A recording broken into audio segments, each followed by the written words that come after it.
ఓం నమ శివాయ. మీకు ఇంకా చిట్కాలు చెప్తాను. మీరు ఫస్ట్ చెడు అలవాట్లు మానేయండి. నేను చెప్పే చిట్కాల్లో ఏవో చిన్న చిన్న తడబడులు తప్పులున్నా క్షమించండి. ఫస్ట్ చెడు మంచి మంచిగా నడవండి. చెడు అలవాట్లన్నీ మానేయండి ఫస్ట్. అది పెద్ద చిట్కా. అక్క చిట్కా చెప్పన్నారు కదా, పెద్ద చిట్కా ఏంటంటే ఫస్ట్ చెడు అలవాట్లు తీసేయండి. తరువాత మీకు మీ అంతటా మీకే నేను ఎంత ఆరోగ్యంగా ఉన్నానేంటి, ఇది మానిబెట్టే కదా ఇలా ఉన్నానని మీ అంతటి మీకే తెలిసిపోతుంది. చిట్కా కంటే పెద్ద చిట్కా మన చెడు అలవాటు మానేయడమే పెద్ద చిట్కా. అది ఏంటక్క చిట్కా చెప్పమని పూర్తి మానేమంటున్నావు ఏంటక్క అని మీరంటే నేను దానికి సమాధానమే చెప్పలేను. ఎందుకంటే మన హృదయం ఒక దేవాలయం.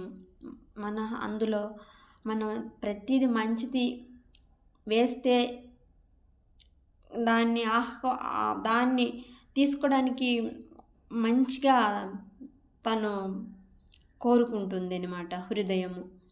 చెడువన్నీ వేస్తే హృదయం ఎంత బాధపడుతుందో తెలుసా? హృదయానికి హృదయం ఉంటుందంట.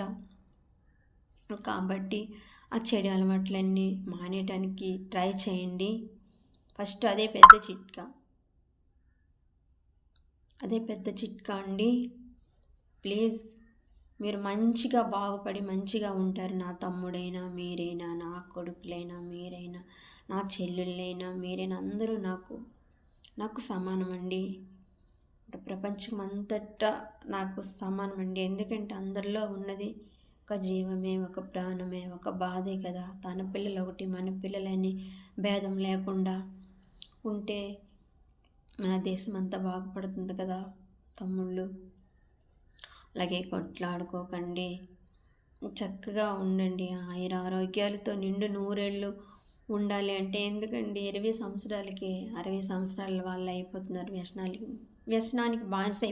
నేను ముఖ్యంగా వ్యసనాలు చిట్కాలే ఎక్కువ చెప్తాను. ముందు వ్యసనాలు మానేయండి. ఆ వ్యసనాలు చిట్కాలే ఎక్కువ చెప్పాలనుకుంటున్నాను. ఎందుకంటే మనకు కాసే తల్లిదండ్రులు ఎంత బాధపడతారండి. వాళ్ళు ఎన్ని కలలు కనుకొని మనల్ని కంటారు, పిల్లల్ని కంటారు.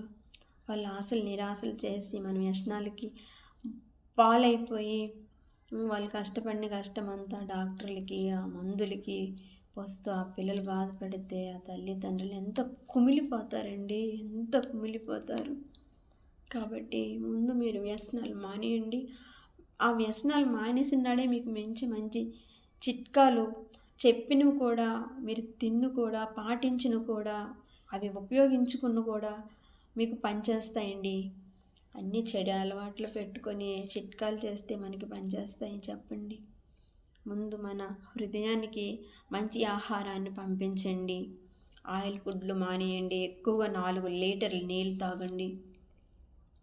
ఆకుకూరలు తినండి ఎక్కువగా.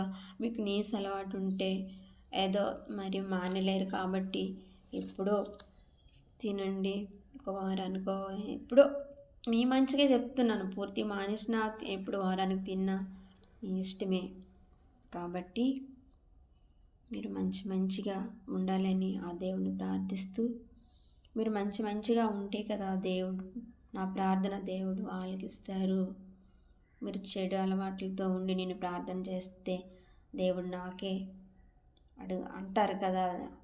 దేవుడు మనకు నీకు దేవుడు కనబడుతున్నారా అంటే దేవుడు కనబడతాడండి. సూర్యుడు కనపడట్లేదా మనకి? కనిపించే సూర్యుడు దేవుడు.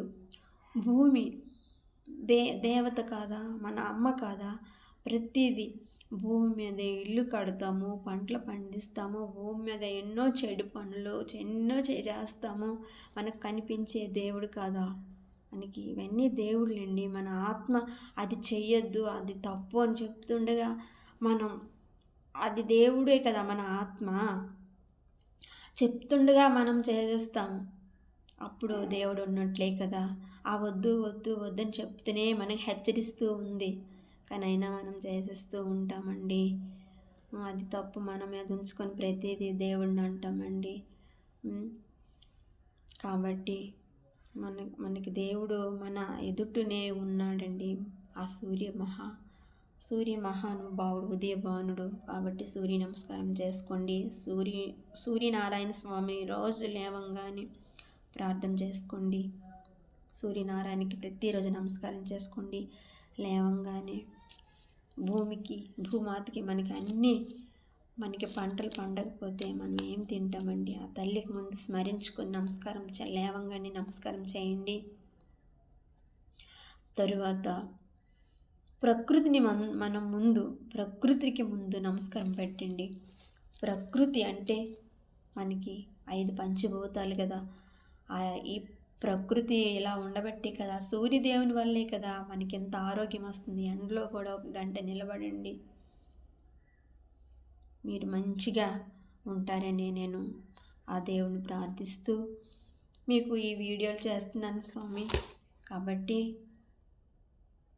మీరు ఈ వీడియోలు ఇలా చేయాలి అనుకుంటే తమ్ముళ్ళు మీరు నాకు లైక్ చేయండి, సబ్స్క్రైబ్ చేయండి.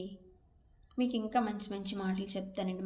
నా మాటలు మంచిగా ఉంటే మీరు సబ్స్క్రైబ్ చేస్తే నేను మంచిగా చెప్తున్నాను కదా అని నేను ఇంకా ఇంతకంటే మంచిగా చెప్పడానికి ట్రై చేస్తానండి.